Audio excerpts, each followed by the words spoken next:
ലോക്സഭാ തെരഞ്ഞെടുപ്പിനുള്ള കേരളത്തിലെ 9 മണ്ഡലങ്ങളിലെ ബി.ജെ.പി. സ്ഥാനാർത്ഥി പട്ടിക 2 ദിവസത്തിനകം പുറത്തുവരുമെന്നാണ് മനസ്സിലാക്കാൻ കഴിയുന്നത്.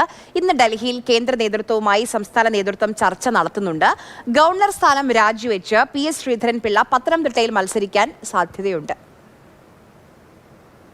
സ്ഥാനാർത്ഥി നിർണയത്തിനുള്ള ബി.ജെ.പി. പാർലമെന്ററി ബോർഡിൽ പങ്കെടുക്കാനായി സാധ്യതാ പട്ടികയുമായി സംസ്ഥാന അധ്യക്ഷൻ കെ സുരേന്ദ്രനും മുതിർന്ന നേതാക്കളും ഡൽഹിയിലുണ്ട്.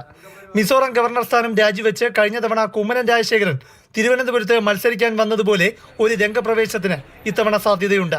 ഗോവ ഗവർണർ PS ശ്രീധരൻപിള്ളയുടെ പേരിനാണ് പത്തനംതിട്ട മണ്ഡലത്തിൽ ഇപ്പോൾ മുൻതൂക്കം.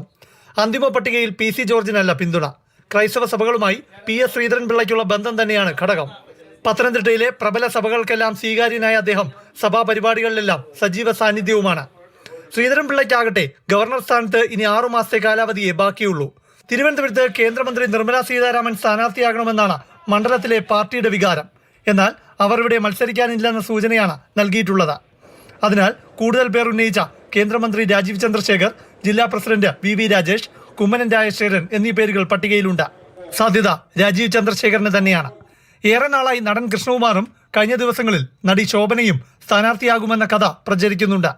പക്ഷേ ശോഭന സ്ഥാനാർത്ഥിയാകാനില്ലെന്ന് നേതൃത്വത്തെ അറിയിച്ചിട്ടുള്ളതിനാൽ സാധ്യത നേതൃത്വം തള്ളുകയാണ്. ആറ്റിങ്ങലിൽ V മുരളീധരൻ, തൃശൂരിൽ സുരേഷ് ഗോപി, പാലക്കാട് C കൃഷ്ണകുമാർ എന്നിവർ സീറ്റ് ഉറപ്പിച്ചു. ശോഭാ സുരേന്ദ്രൻ ആരോഗ്യ കാരണങ്ങളാൽ ഇത്തവണ മത്സരിക്കാനില്ലെന്ന് കേന്ദ്ര നേതൃത്വത്തെ അറിയിച്ചതായാണ് വിവരം. കുമ്മനം രാജശേഖരൻ മത്സരിക്കുന്ന കാര്യവും സംശയത്തിലാണ്. കാസർഗോഡ് PK കൃഷ്ണദാസ്, കണ്ണൂരിൽ C രഘുനാഥ്, മലപ്പുറത്ത് AP അബ്ദുള്ളക്കുട്ടി എന്നിവർക്കാണ് മുൻഗണന. പ്രശാന്ത് കൃഷ്ണ, മാതൃഭൂമി ന്യൂസ്, തിരുവനന്തപുരം.